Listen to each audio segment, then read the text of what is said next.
안녕하세요, 뉴스반장입니다. 정경심 동양대 교수 변호인단이 지난 12일 서울 고급 형사 1-2부 엄상필, 심담, 이승연 부장판사 항소심 공판에서 검찰의 핵심 증거로 쓰였던 동양대 강사 휴게실 컴퓨터에 대해 3가지 위법 수집 증거, 즉 허위 사실을 입증하면서 검찰의 거짓이 드러났습니다. 이날 정 교수 측 변호인단은 동양대 조교에게 검찰이 이미 제출받은 컴퓨터의 외부 USB가 1분 13초가량 삽입되어 있었다며 증거 오염 가능성이 충분하기 때문에 증거로 채택할 수 없다고 위법임을 강조했는데요.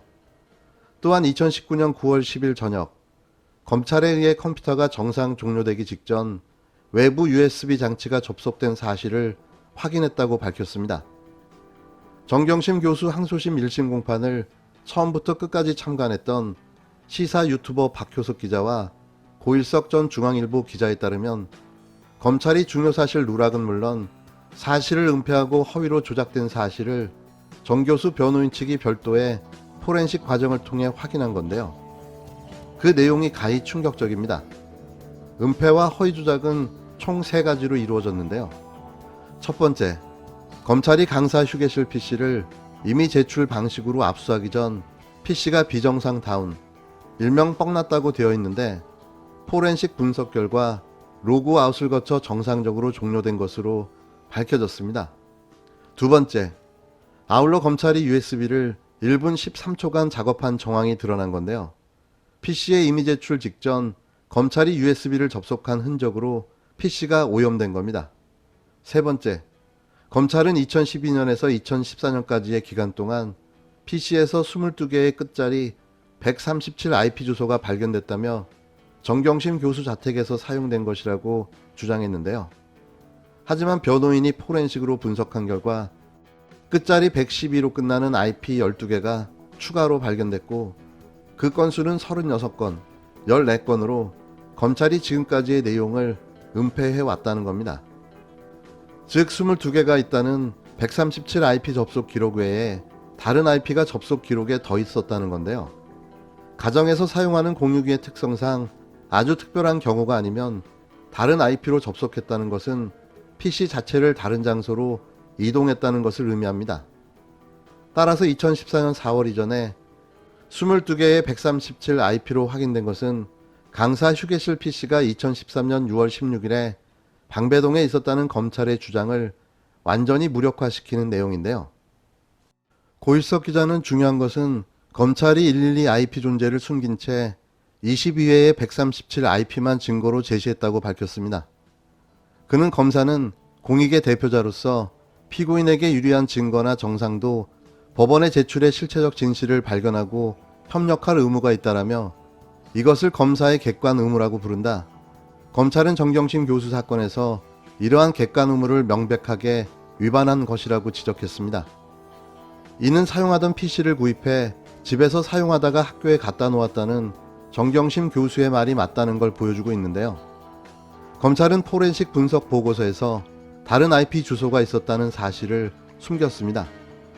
이에 대해 검찰은 별다른 항변을 할 수 없었고 재판부는 포렌식과 관련된 피고인의 종합 의견을 5월 26일까지 정리해 제출해달라고 요청했는데요.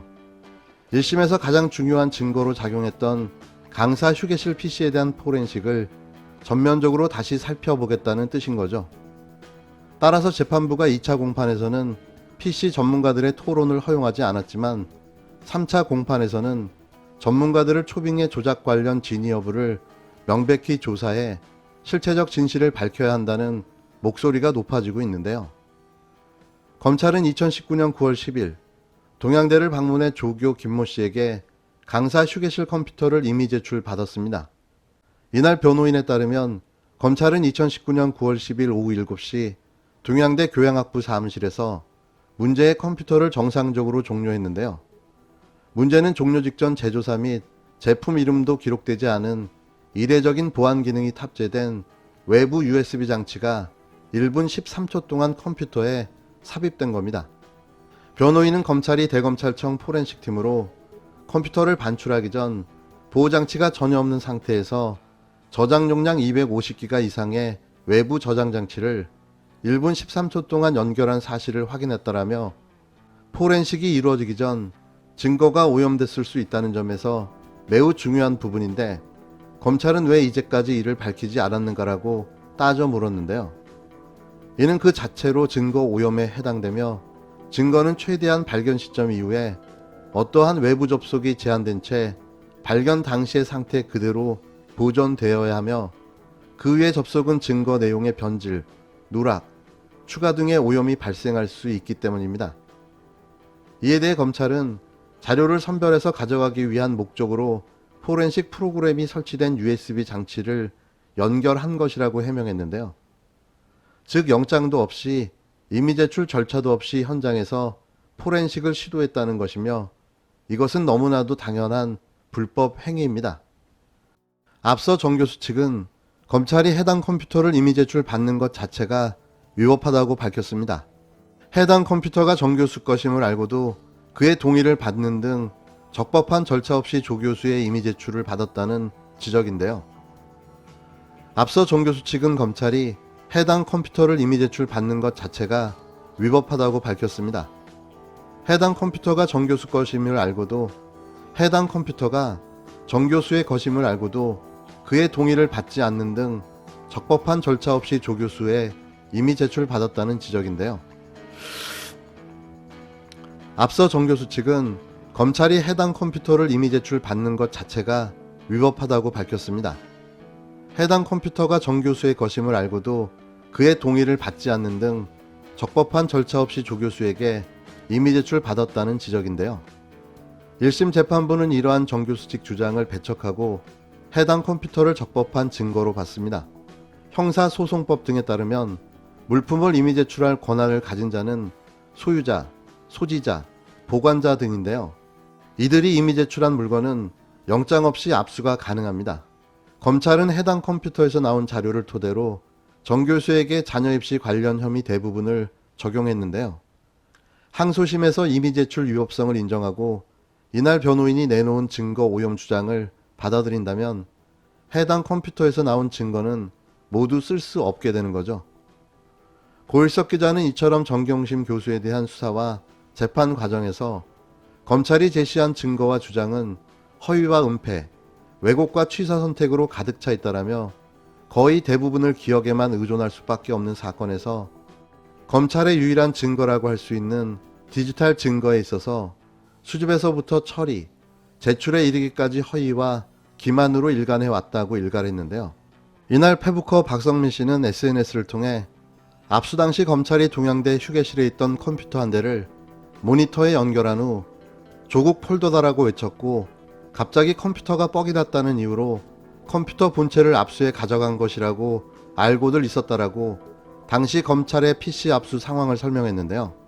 그는 허나 법원에 제출된 포렌식 내용을 보면 비정상 종료를 의미하는 뻑이 난 것이 발견되지 않고 정상 종료 이전에 USB 작업이 있었다는 것이라며 이 사안을 제대로 진상 파악하면 검찰의 공작 수사가 만천하에 드러나는 또 다른 스모킹건이 될 것이라고 지적했습니다.